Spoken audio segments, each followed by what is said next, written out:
God, he's annoying. Matt Moscona is the host of After Further Review on ESPN here in Baton Rouge and New Orleans and Lafayette. Lafayette, Lake Charles, Alexandria, all over the place. Yep. Soiling people's afternoons every weekday. But he's Got all also that the on host video, of too. He's also the host of the post-game show at Don. Say it for me. At Don Juan Cigar Bar, whiskey and wine. Him As soon as the clock hits 0 on every LSU game. Already in the promo voice, him and T-Bob Hebert. So we've had a couple weeks of college football, a week of NFL football.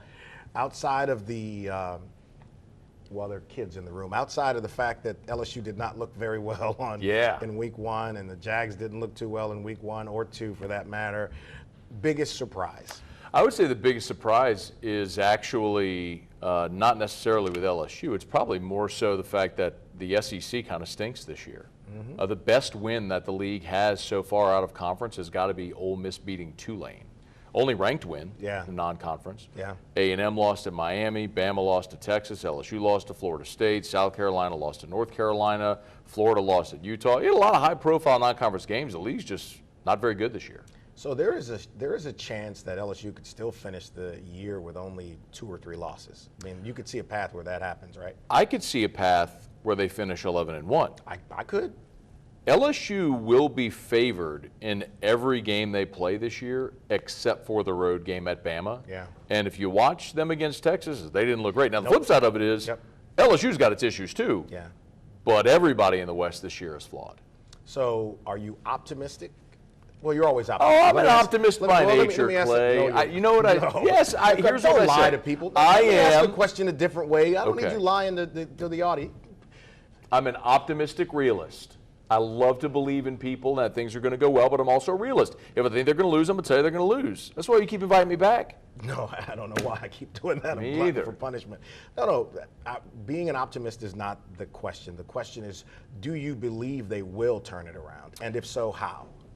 So I do, because I think they're solid everywhere except in the secondary. Okay. And with respect to the Florida State game, there's 2 things. Number one, we have got to acknowledge Florida State is a very good football team. Mm-hmm. They were great on both lines of scrimmage.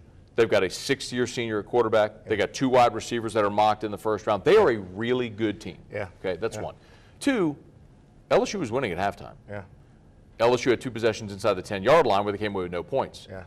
Play a cleaner first half, and you're probably up 17 at half. Completely different story. So, now look, the fact that they wilted in the 4th quarter is very concerning. Yeah. The secondary is an issue. All that's very legit, but there are positives that came out of the game, too. Can Coach Dooley survive?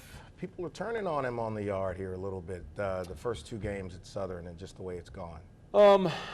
That's a question, I think, from an administrative standpoint of how much length do you want to give a coach, how much opportunity. And in year 2, it's way too premature to have those conversations. Yeah. So the key at Southern, I would say, is the same with every in-state school.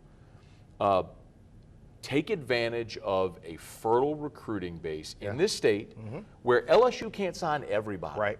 You can go recruit the Baton Rouge area where there's great high school football play within a 40-mile radius of that campus and get great players that aren't going to be SEC players that can build your roster. And it's all the great Southern teams in the past have been made up of kids from the state. They'll do it again. Listen, I'm rooting for success in the Classic. All right, I got a minute left. Coach Prime.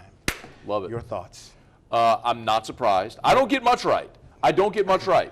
One thing I got right Did that dude just say is I nailed Colorado. Listen, we sat here and talked about it, Clay. Deion Sanders got the Jackson State job because he's Deion Sanders. Sure. Okay, and it was a brilliant marketing move.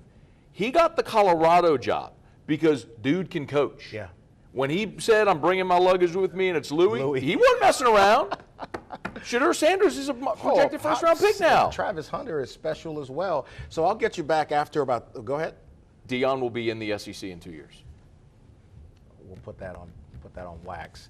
In a couple years after we've done 3 weeks of NFL football, I want you to come back to talk about the NFL football. Would love to. Week 1 doesn't really count yet. It's preseason game 4.